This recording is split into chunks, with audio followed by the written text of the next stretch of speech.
And we are live, everybody. Thank you so much for joining us.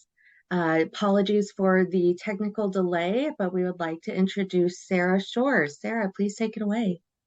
Great. Thank you so much, Tiffany, and welcome everyone. And thanks for being here. Today, we are going to talk about market research for specifically for undergrads, but anyone who's interested in market research is welcome, and hopefully you'll find value in this. I'd like to send out big appreciation to Forte for inviting me to be a part of this. So the goal of today is just to provide a broad overview of what we mean by market research, why it's important, really, no matter what you do for a career, and how it can provide you a competitive edge. Just a very brief overview of my company and who I am. So my company is called Shore Insights and Strategy. We do consumer insights and strategy. And our core competency is in consumer research, both qualitative and quantitative, and brand strategy. So as I've mentioned, insights and strategy, it's what we do. And we're going to talk today about what we really mean by insights and the whole range of what insights can be and what it can do for you. And then just to me, I've had a very long career in marketing, starting in advertising, moving over to consumer packaged goods, and then I've been a consultant for quite a while. And as you can see, I've been working across categories with a strong focus on consumer goods and financial services. I'm sure that you'll recognize some of these brands. So very quick about that. So let's get into market research. And it was funny when they asked me to provide a definition of market research, even though I've been doing it for over 20 years, I was like, oh, I've really never thought about that. So this was a fun exercise for me. But as I think about the definition of market research, it is the process of gaining information and insight, and we'll talk in a bit about the difference between those, about your market, that will help you make smarter and more differentiated decisions that lead to competitive advantage. And when people hear market research, they immediately go to, oh, let's do some focus groups. And that is certainly one way of doing market research. But as you think about understanding your market, the business that you work in, your brand competitors, your customers, you want to look across many C's. So certainly your customer, the person who's going to buy your product or service, what are their attitudes? What are their behaviors? What are their needs? Certainly what's happening with your competitors. So what are they saying and doing? We have to always look inside. What are your company's unique strengths? What are your unique weaknesses? And where do the opportunities lie? And then certainly culture and category, specifically trends. What are people caring about? What is happening? What are the trends that are going to influence people's decisions, influence people's needs, and where is it going? And importantly, market research offers an external centric lens on decisions that you make for your customers. And what happens is oftentimes decisions become very internally focused. What I want to do, what we've always done, what I think we're really good at, what we've been doing, what I think. And with research, your decisions are going to be driven by really what people need, where the category is going, where you can find differentiated advantage, what is going to happen next so you can be there for it. And rather than what you think, what you know. And certainly this point of view about market research is a very sort of marketing career-centric perspective. But this perspective not only is a really great perspective for life, on being curious about others and being thoughtful about really the context of what's going around you, but any career you choose where you are creating something for someone else, this idea of market research and being focused on a more external lens is going to be helpful. So as we think about market research, again, it's way beyond focus groups. So you certainly have primary research, which is qualitative or quantitative research, where you are actually doing the research or hiring someone to do it, and you are creating a set of questions based on your specific needs. I think one very underrated point of view on market research is just observation. Spending a whole lot of time just watching what's happening in culture, watching what's happening in and out of your category, keeping up on news and trends, watching people use your product and service. As a little anecdote, I once spent 3 days just literally watching people shop in a Nike store, because that is the most real perspective on how people are shopping rather than getting people into a focus group room and asking them how they shop. Certainly, there is an abundance of secondary research, professional companies that are constantly reporting on different categories on the marketplace. There are certainly plenty of, it's very helpful because they do oftentimes have a point of view on sort of the key trends. You could also argue that when someone like a Mintel, for example, has reported on it, it's already happening and you need to be on it. And then certainly own data and analytics. That idea should sound really familiar to everyone, but I do think it's really important diving into your internal data to find trends. And I want to be real clear that, when we talk about data, it's not just Google Analytics. It's about your own sales data. If you think about having your grocery shopper card, every time you put that in, the store is getting data that they will eventually sell to the people who sell products in their stores to understand consumer insight and understand what's happening in the market. I'm going to dive specifically into primary research, because this is sort of the most thought of point of view when it comes to market research. And qualitative and quantitative can be confusing until you wrap your head around them. The one thing I would say, the way I learned a long time ago, was quantitative has an N in it, N equals numbers. So let's start on the right side with quantitative. Quantitative are surveys. Surveys tend to be closed-ended, on a scale of 1 to 5. How appealing do you find it? It tends to be used to test gaining metrics and data. It tends to be larger sample sizes. We are looking for something that is projectable, that we can feel good about, that we have spoken to enough people or heard from enough people that we can feel like this data would be projectable. Quantitative is best when you need validation, proof of concept. You need to prioritize. Do we choose A or B? Quantitative is going to help you. What it's not good at is for getting feedback or knowing any whys. You don't get that level of depth. Yes, I'm sure if you've done a quantitative survey yourself, you should, there's always like a tell me why you feel that way. But it's not great for getting feedback. Where getting feedback in the whys is where you go to qualitative. So certainly qualitative is what you would call focus groups, where you get a group of people in a room and there's a one-way mirror. Ethnographies, where you go, for example, to people's homes. I've taken people to go buy fast food through drive-throughs. I've been on a beach in Club Med talking to people about their experience. I've taken people shopping, one-on-one interviews, whether it's in their home or in a room. So it's very much about open-ended, asking questions of tell me about this in your life, gaining rich detail and really digging in the why.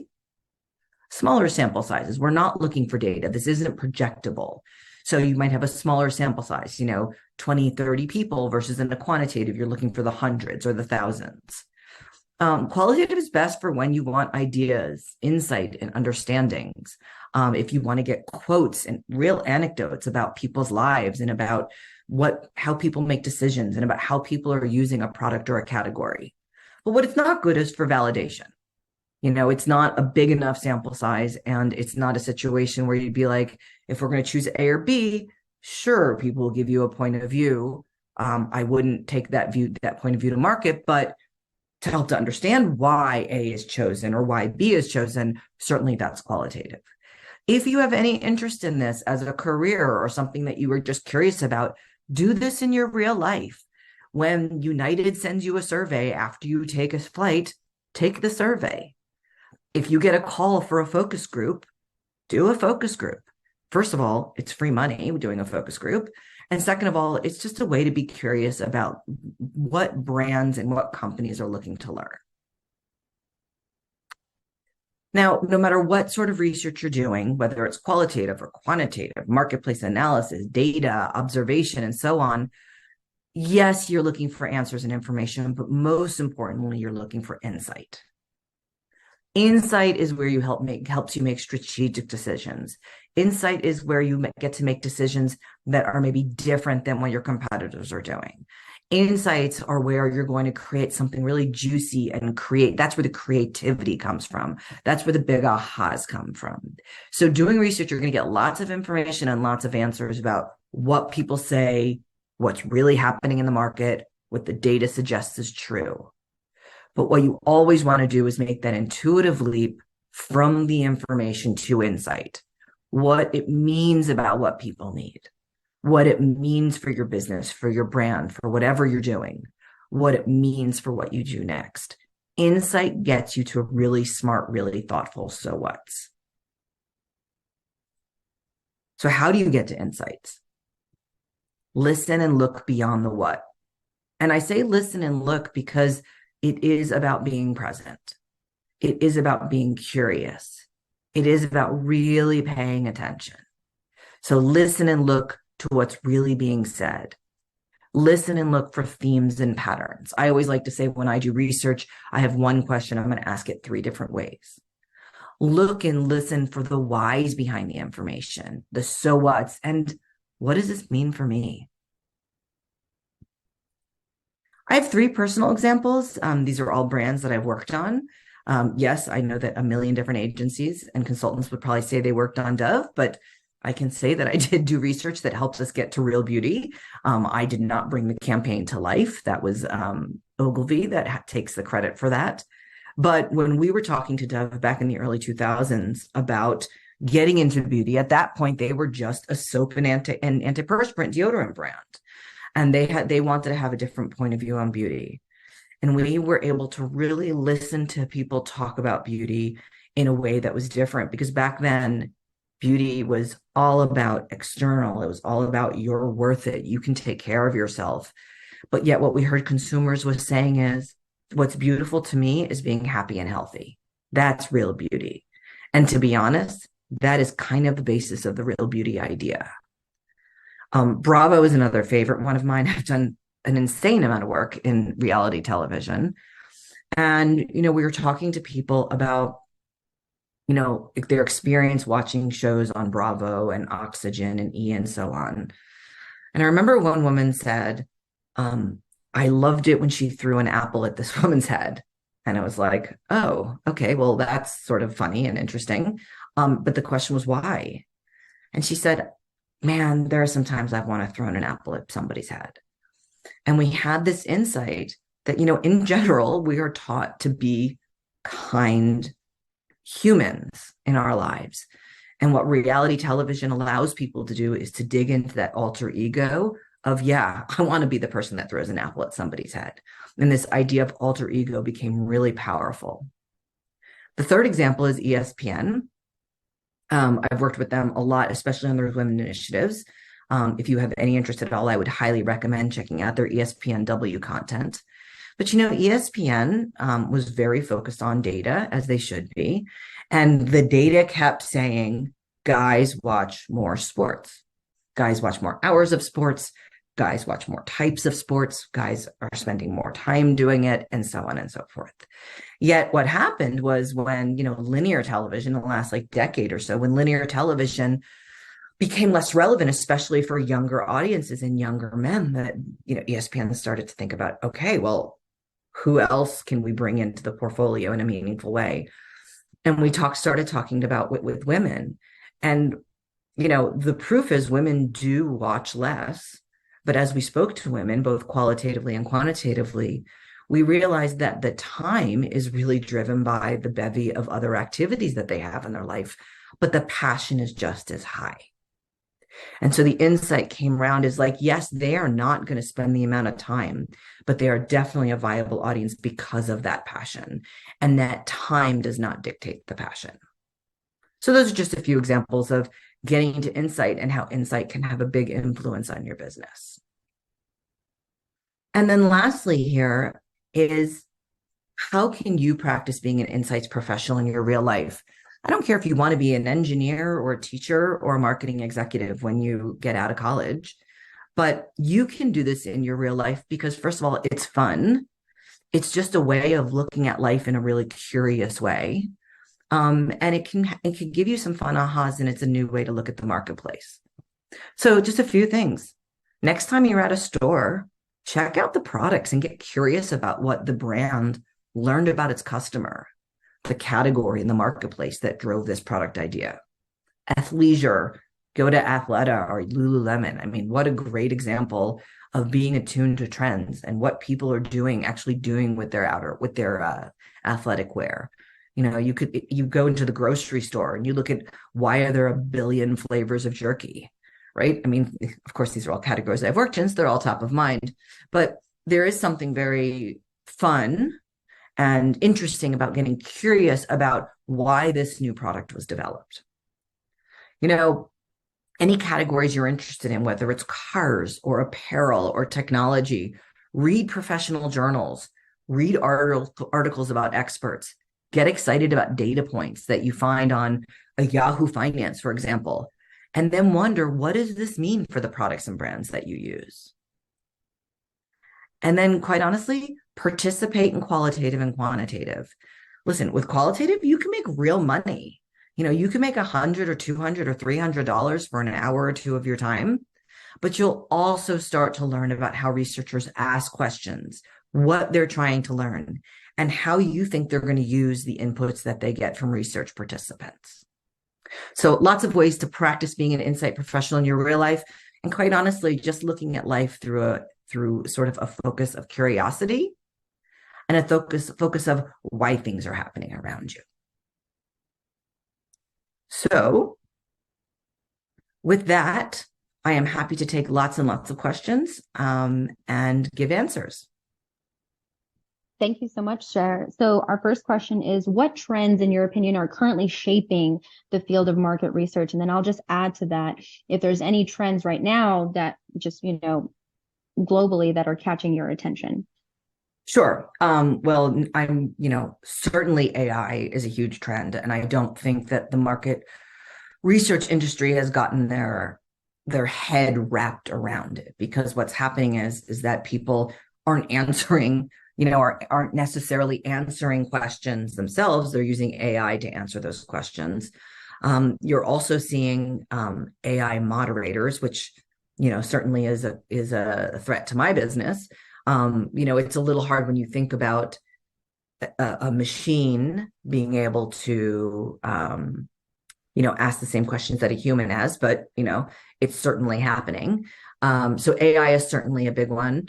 I think panel quality. So obviously in market research, you need to get humans to answer your questions. With bots, with scammers, it is really hard to ensure that you have the quality of people. And I think that the other thing about research is, keep in mind, we used to recruit people by calling them on their landline, and that doesn't exist anymore. So, certainly, and then of course, there's trends around automation and so on that are really driving things. And then I'd say the last thing is how brands are becoming much more reliant on analytics and data rather than humans behind the data, which, is problematic. Because data only tells you so much, and data does not teach you about the why. And that goes back to your point about quantitative versus qualitative. Absolutely. Absolutely.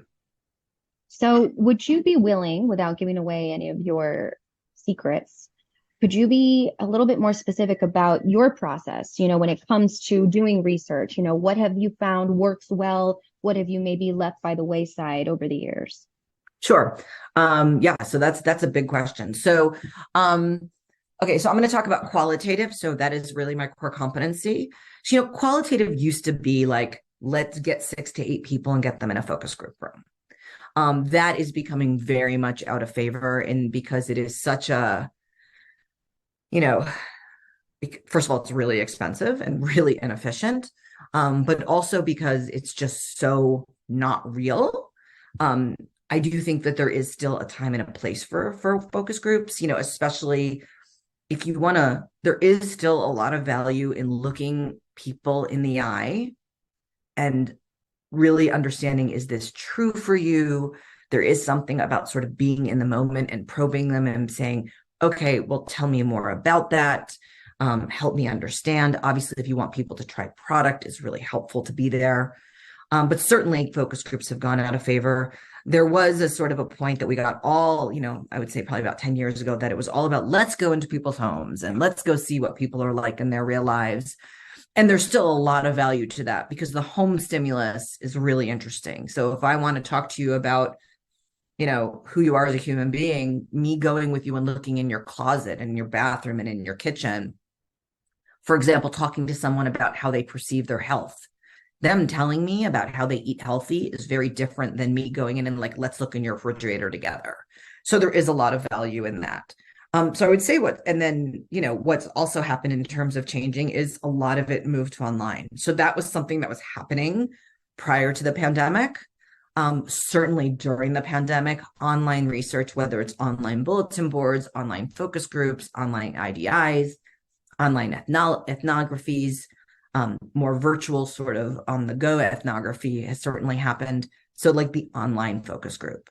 What I think has changed the same, has remained the same, asking smart questions well, being a superb listener, listening for the whys, and getting to strongly held beliefs. Those being curious. I mean, I could go on and on about these, but there are a lot of these sorts of fundamentals if you are in the market with human beings, regardless of whether or not you're talking to them on their mobile or if you're talking to them in front of them in their kitchen. Those principles remain the same. Very insightful. And the last question that we have is kind of a two-parter where we would like to know what career paths are available in market research, and then how can somebody go about building a successful career around market research? Yeah. So listen, you can touch market research from a lot of different dimensions. Certainly the most obvious one is going to work at a research agency that does qualitative, a research agency that does quantitative. That's the most direct route. But if you work at like sort of a Procter and Gamble or a Campbell's or, any sort of big sort of brand centric company, you will touch market research if you work in brand, you will touch market research if you work in product, you will touch market research if you are in the insights department. Even in the technology companies, Meta, Google, they have huge market research departments. There's also one of the biggest ways now is coming in through data. I mean, every company is looking for data and analytics people. Really depends on what side of that is most interesting to you. And I think that, in terms of what you would study, certainly taking classes in marketing, in market research, data analytics, anything that requires you to read like more professional journals and professional white papers, that will all be really helpful in terms of getting into it. And in terms of what makes you successful, I mean, being curious, being a superb listener, being able to sort of think outside your box, being really present to the fact that humans buy things, data doesn't buy things, customers don't buy things, humans buy things. And the more humanity you can infuse into your market research, the better off you'll be. Wonderful. And that was our last question. Great. Well, we want to thank you so much, Sara, for hosting this Forte LinkedIn Live event. And we want everyone to feel free to connect not only with Forte, but also with Sara. Her information is up on the screen right now. And we want to thank everyone for your time. Again, thank you, Sara, so much for hosting this LinkedIn Live event on market research. And anyone, feel free to give us any feedback you may have. And please stay tuned for future Forte opportunities, all of which designed to give you a competitive edge.